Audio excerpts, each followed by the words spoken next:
Rito isang pamilya na natin. Yan, praise God po. Actually, kahit hindi naman po camping, madaan po talaga tayo struggle eh. Ang simbahan eh. Tama pa, eh, malapit mang camping o layo pa, eh talagang dadaan po talaga tayo sa struggle. Ngayon sa amin po, ang pinaka-struggle ko po, struggle po ng Malokban ay yung isang miyembro. Sabi ko nga po, may isang pamilya po na umaatin doon po sa simbahan po natin. Eh dumating po yung time na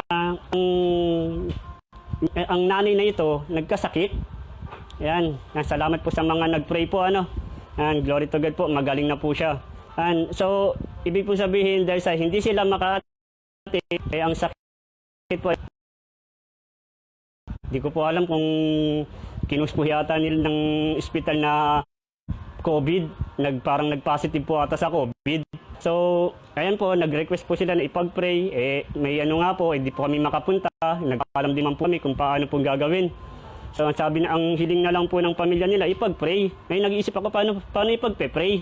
Pupunta pa ba ako doon, magtatawag sa messenger para ipag-pray? Ngayon, nasabi po nila, kahit banggitin na lang daw po yung pangalan sa prayer. Request po nila, ipag-pray daw po sana ni Pastor Boy. Sabi ko, sige po, wala pong problema. Ngayon, madaling sabi po, dumaan po yung tema na nagkasama po yung nanay. Pwede every Sunday po, tatatlo lang po kaming nagsiservice. So praise God kasi meron na akong kasama. Unlike po nung una kasi dati, naranasan ko rin po maging mag-isa. Yan, pag Sunday ako lang mag-isa. Minsan may dating isang kabataan galing pa sa malayo, mag-e-effort pa para lang umaten. So magugulat ka, dalawa lang kami. So praise God po kasi naging matapat pa rin po ang Panginoon dahil hindi naman po natin pwede i-stop ang gawain Panginoon. Tama po. So kasi natakot po yung mga anak na siguro baka mahawa at the same time nakawarantin po kasi sila. So yung prospect po namin na magkakasana, ayan, para ano kasi malayo pa lang sinasabihan ko na po sila na mayroon po tayong camping. Eh kaso dumating ng sitwasyon na nagkasakit. Ayan, pero ganun lang po. Sabi ko nga po, naranasan namin, buti na lang, meron akong kasama, 3 na kami, minsan 4, kasi yung isang kabataan, mag-e-effort pa, mula pa sa malayo, mag-e-effort siya ng time, maagang gigising kasi may oras po yung biyahe. Pag late po, mga baka alas 11 na makating. So minsan magigising siya ng maaga, unahin niya yung first alas 7. So darating siya sa church mga 8:30. Eh naman po ang start ng gawain po natin doon. So praise God po, nakakaabot po. At minsan nagiging 5 kami. Yan. Ngayon po, habang dumarating kasi yung camping, nagpe-pray ka pa rin sa Panginoon eh, na hindi pwedeng na wala kang maisama. Hindi ko naman po sinasabing hindi namin struggle yung pera, ano, kasi malapit lang naman po kami. Tayabas to, ano lang naman po, to Lukban. So, kung kukumputin po natin, madali lang makarating kasi pwede naman sunduin po ng sasakyan lang. So, parang hindi po namin struggle ang pera. Yaman po ang Lukban, ano po. Hindi daw ko struggle ang pera sa kanila, sa atin, sa amin. Pero, ang pinaka-point ko po, yung isa sa amin eh. Alam nyo po, gabi-gabi, bagong ang buka na ng bibig ko, Lord, ikaw yung pumili ng mga taong karapat dapat makarating ng camp. Kasi yung mga pinili kong tao, yung mga prospect ko, sumablay eh. Nagkasakit. Tapos ano pa, yung isang anak naman, nagkaroon bigla ng trabaho, napunta ng Manila. Pero sinabihan ko pa rin po na manood ng camping. Yan, siguro nakapanood po siya sa YouTube. Yan, sa YouTube na lang po siya nanood. Pero ang purpose ko po kasi makarating sila mismo sa camping. Ngayon, paisiin ko po yung kwento. Last Sunday before mag-camp, ayan, praise God, mayroon po umaten. So 5 po kami ngayon. Ako, yung 2 kasama kang gawin, 2 kabataan, na yung isa ay malayo pa ng galingan, talagang nag-effort. So namin mag-service, sinabihan namin sila na magkakaroon tayo ng camping. So hindi naman po sila tumutol eh. Yung isa nga po, nagbigay ka ng pambayad. Pero yun nga lang, mag-camp siya doon sa Zoom. Kasi di niya pwedeng iwanan po yung binabantayan niya. Nagbabantay po siya kasi ng lola. Ngayon yung isa, Sinabi ko magka-camp. Sabi niya, opo, pupunta po ako ng camping. Sabi niya, edi syempre, praise God, meron ako may sasama kahit na. Ngayon, nagpe-pray ako, sabi ko, Monday, Tuesday, kasi nung tuwing na kami rito para hindi na kami mahirapan sumakay. Bumaba na kami ng 28. Sabi ko, kailan ka pupunta? Sabi niya, 28 daw po ng gabi. Sa 28 ng umaga, dito na po kami. Dumating yung hapon chinat ko kasi sabi hapon daw eh. Gabi. Dumating yung gabi ng 28, wala. Nag-chat, hindi po ako makakapunta ngayon. Pero alam niyo po, pray pa rin. Kasi umuuna eh. Ano po ulit ba ng bibig ko? Lord, ikaw na yung bahalang humanap ng taong karapat dapat. Kasi sabi ko nga, kung ako lang po yung pipili, yung mga pinili ko, sumablay. Ngayon, sabi ko, Lord, ikaw na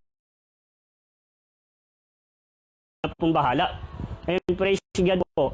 Ng araw, arrive pa lang po. Nung 20 pa, makikita naman po natin agad yung pagkilos ng Panginoon. Amen po. Nandun kagad maramdaman natin yung pagsama sa atin ng Panginoon. Yung pagkilos niya sa atin.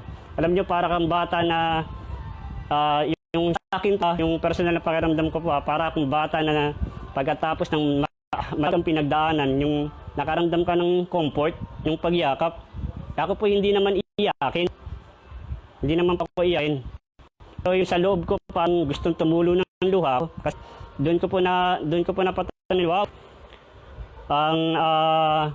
Ang sarap sa pakiramdam. Kasi bakit? Parang may sumalubong sa iyo ng magulang, nagyayakap sa iyo, yung makap sa iyo. Ngayon, habang nandito po kami sa camping, umaga, dumating po yung isa na sinasabi pong kabataan. Sobrang tuwan-tuwa lalo yung puso kasi kahit papaano meron kami isa. At yung isa naman ay nagsusum. At yung isa pa na sinasabi ko pong nasa Manila, nakanood naman daw po ng YouTube. Nakaabot naman daw po siya.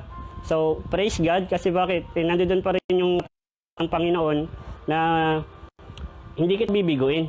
At sabi ko sa mga kasama ko, pagpunta natin ng camping, maghanda kayo ng mga tanong. Yan, nakita ko naman po sila kung paano sa kinausap ng Panginoon. Sa bawat session po natin, hindi ko po sila nakitang tumatawa. Umiiyak. Kung meron mong tumatawa, pag may nagjo-joke. Pero nakikita ko po yung pagkilos ng mga kasama ko. Actually, meron nga po silang testimony. Ayan, lalo na yung isa na nakapunta po rito. Ay, hindi lang po pala isa siya. Kasi yung sinasabi ko pong nag-zoom, last day po ng Sunday, pumunta rin po rito. Nag-chat po siya ng grace, sabi niya, paalam po ako kay mama, nagpaalam din po kay kuya na kung pwede makapunta ako ng last day ng camp na to. So nag-chat siya, alam niyo yung effort niya, biyahe niya mula Laguna to Tayabas at first time niya pong babiyahe papunta rito. Nagtatanong siya kung ano yung mga sasakyan, nagtatanong siya kung ilang minuto ba kasi mula dun sa Mahayhay hanggang Lukban, ang pagkakakompute ko 20 minutes lang naman. Sabi ko, pag nandiyan ka na sa Lukban to dito sa Tayabas, bilang ka na lang ulit ng 20 minutes. Ganun lang ka-igsi naman. So praise God, kontak, kahit hindi niya alam yung lugar. Pero dahil nandun yung eagerness kaating ng camp, kahit sa last day na lang, last day po ng camp niya, talagang nagbuhos po siya ng effort at naniniwala po ako nung pumunta siya rito, hindi po siya binigo ng Panginoon. Kasi ito pong bata nito, itong po isang kabataan na to, nag-aaral pa eh. Yan, nag-aaral pa po siya. Tapos yung isa namang naisama namin, nagtitake ng board exam. Nagre-review para sa board exam. So dito pa lang naniniwala po ako na hindi sila binigo ng Panginoon. Ano man yung mga kahilingan nila, ano man po yung mga pangangailangan nila, sigurado po ako natugon po ng Panginoon kasi bakit pinuna nila ang gawain ng Lord. Yung time na po yun, kinumusta ko nga po sila. Alam niyo po sagot ng isa, sabi niya, yung isang kabataan po, yung babae, naggaling pa sa malayong lugar. Yan, sabi niya, sobrang sapo sa pakiramdam. Hindi ko po maipaliwanag yung joy na nararamdaman ko. Sabi niya po sa amin, hindi basta yung puso niya raw nagterembol. Hindi ko po alam ano ba ibig sabihin ng terembol. Siguro sobrang saya. ng nararamdaman niya kasi mismo siya nakaramdam, hindi niya rin may paliwanag. Basta sobrang nakaka-inlove daw po. Tapos yung isa naman po, nung nagabo, pastor, yung sa akin naman po, sabi niya, ano po, na parang hindi po parang nire-remind po yung mga memories nung nandun po ako. Kasi ito pong kasamahan po natin ay dati na rin naging team leader. Ayan, naging team leader na rin po siya dati, pagkatiwalaan na mag-handle ng isa pong church. Pero ano po, nung nagsabi po siya sa akin, sabi niya, yung memories niya na iniwan doon, sabi niya nagbabalik, nagpa-flash.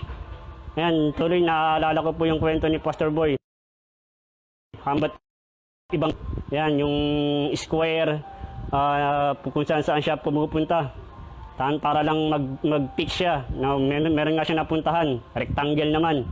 Nagkasya nga siya, pero hindi kinaya. Kasi maluwag eh. Tama po. Pero nagkasya siya, yun nga lang, hindi niya kasukat. Amen po. Ngayon, sabi niya po, nung sabi siya, nagsasalita siya, sabi niya, yun nga po, bumabalik yung mga good memories, yung mga alaala, yung mga masasayang moment nung time na nandoon siya. Ngayon, buksan po natin yung Bible, kung mga Bible po kayo sa inyong mga tabi, doon pa rin naman po tayo, hindi naman po tayo aalis sa team po natin. Dito po sa Ephesians chapter 5 verse 14.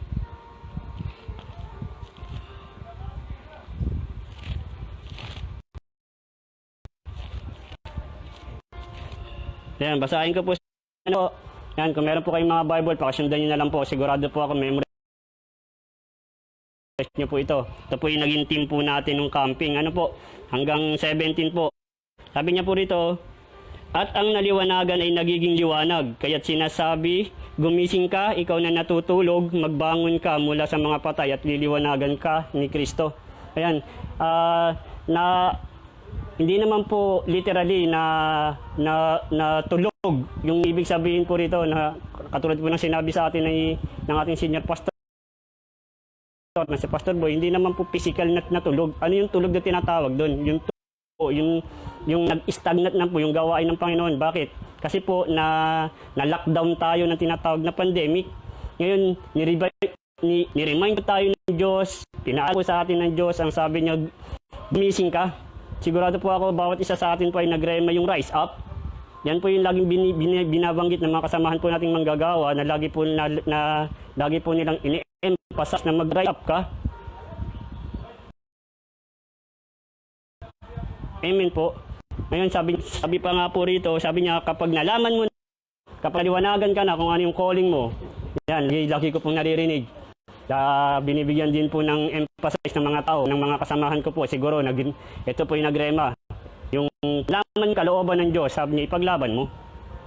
At pag sabi niya, pag ipinaglaban mo, subukan mong matupad.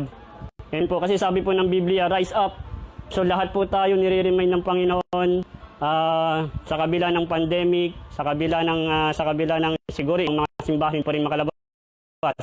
Sa Lokban po kasi medyo maluwag na, pero may naninita pa rin. So, sabi niya, rise up. Yan, bawat isa sa atin po, ginigising tayo ng Panginoon na bakit natulog yung gawain ng Diyos. At sa verse 17, sabi niya po, huwag kayong mga hangal. Bagkus unawain niyo kung ano yung kalooban ng Lord. Yan, sabi po, sa bawat isa sa atin, pinapalahanan po tayo na once na bumangon ka, once na liwanagan ka, sino po ba kayo nakausap ng Panginoon doon? Sabi nga nila, hindi naman po mga unbeliever, kundi mismo mga believers po na nakapakinig na ng salita ng Diyos. Ngayon, dahil sa napakinggan mo ng salita ng Diyos, ginigising tayo, sabi niya, rise up, liliwanagan ka. Ngayon, bakit ka uli kailangang liwanagan? Kasi natulog ka. Kasi natutulog na yung gawain ng Panginoon. Kaya sabi niya, rise up, bumangon ka. Mula dun sa daigdig ng mga patay. Ano po yung patay na tinutukoy? Hindi po literal na patay, kundi yung mga tao po na hindi nakakakilala sa Panginoon. Ikaw yung gagamitin, tayo yung gagamitin ng Panginoon para bigyan sila ng liwanag. Pero sabi niya, kapag nagkaroon ka ng liwanagan ng isip mo, ang sabi po ng Panginoon, sa verse 17, sabi niya, huwag kayong maging hangal. Alam mo na, unawain mo na. Amen po. At pag naunawaan mo yung pagkatawag sa'yo, sabi nga ng mga kasamahan ko pong manggagawa, sabi niya, ipaglaban mo. Kasi katuwiran nga nila, yung mga humuhugot pa. Kung yung mali nga, pinaglalaban pa eh. What more pa kayo yung tama. Alam niyo, napaisip ako kasi bakit mas madali pang ipaglaban yung mali kaysa sa tama. Amen po. Kasi alam mo nang mali kunyari sa love life, alam mo nang mali, minsan pinaglalaban mo pa eh. Tama po. Pero subukan mo yung tama, ipaglaban mo. Hindi magawang ipaglaban eh. Kasi bakit? Oo na. Sabi nga ni Pastor Boy, isa po siya natatandaan kong sulat. Sabi niya po, di ba? May mga Kristiyano na hindi pa rin alam ang kalooban ng Diyos. At kung malaman man, hindi naman ipinagyan. Pero ikaw, ako, na tayo pong mga nag-camp, na kinausap sa camping, na tayo pong mga binigyan ng liwanag, sabi niya, unawain mo.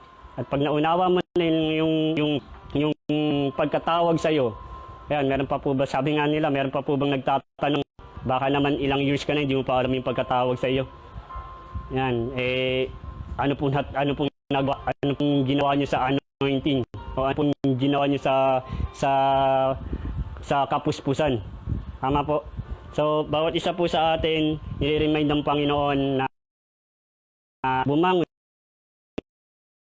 Hindi, ito na yung time para mag double time tayo kasi sabi nga nila kung si Satanas nga nagti-triple time na ikaw, ako, tayong lahat, ano pa ginagawa natin? Ulitin ko po, nire-remind po tayo ng Panginoon na tayo po ay magpatuloy sa pinapagawa ng Panginoon. Ito na yung time na bumangon tayo.